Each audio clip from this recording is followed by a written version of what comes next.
Please do. Expectations for this year seem pretty high. What are you guys expecting for yourselves? Yeah, it's a whole new group, a whole another year, and so a whole another set of expectations. Right now, we're still kind of learning each other, blending together really well. But like I said, since there are so many new people, so many new additions, they also bring different skill sets. So I'm really excited, really optimistic for this year, and I think that our potential is kind of limitless, to be honest. Do you have things that you want to accomplish, like Big 12 championship, stuff like that? Do you things you write down or set out to achieve? Sure. I think obviously we want to go back to the Big 12 tournament and finish it off this year. You know, we came up short last year, so I think that's definitely a team goal. We definitely want to make the big dance and make a good run later in March as well. Coach Fenley said he feels like you're as prepared as anyone could be to deal with the level of expectation that you have this year. Yeah. How do you feel like you're prepared? Honestly, I just take the attention and the pressure with, in stride with grace, and it's a privilege to have that pressure and to have those expectations set on us, because last year there really weren't any. Not a lot of people think that we could have made as deep of a run as we did make. So it's a good thing for sure. What do you think is, I guess, the most important things in managing your time, your mental health and parts of all of that, and just the entire equation? Right.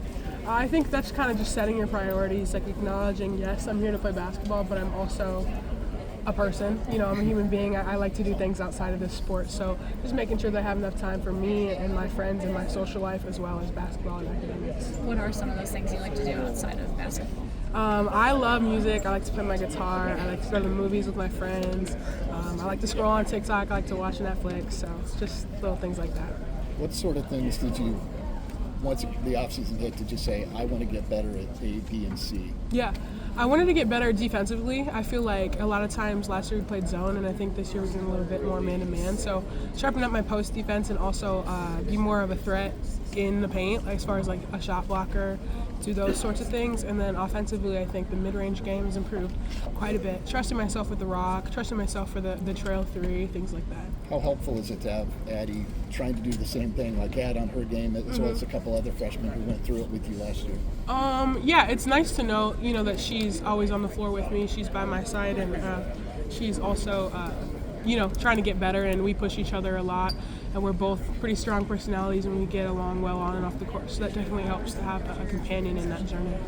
Can you talk about how the four of you sophomores now have improved? Yeah, I think as a group, after that first year, all four of us played a considerable amount of minutes. Just getting some Division I basketball experience is going to help us, I think, a lot this year. And I think we've all developed quite a bit in the off season on our, things that we needed to work on individually and collectively as a team and as a group. So.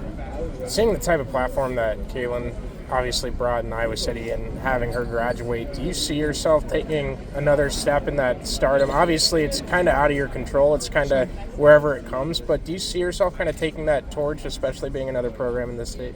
Yeah, sure. I mean, I think, like I said, Iowa, I've always said, the state doesn't have a lot of professional teams, so they do take a lot of pride in basketball and in our women's basketball program. I think Iowa State has always kind of had that fandom, that stardom.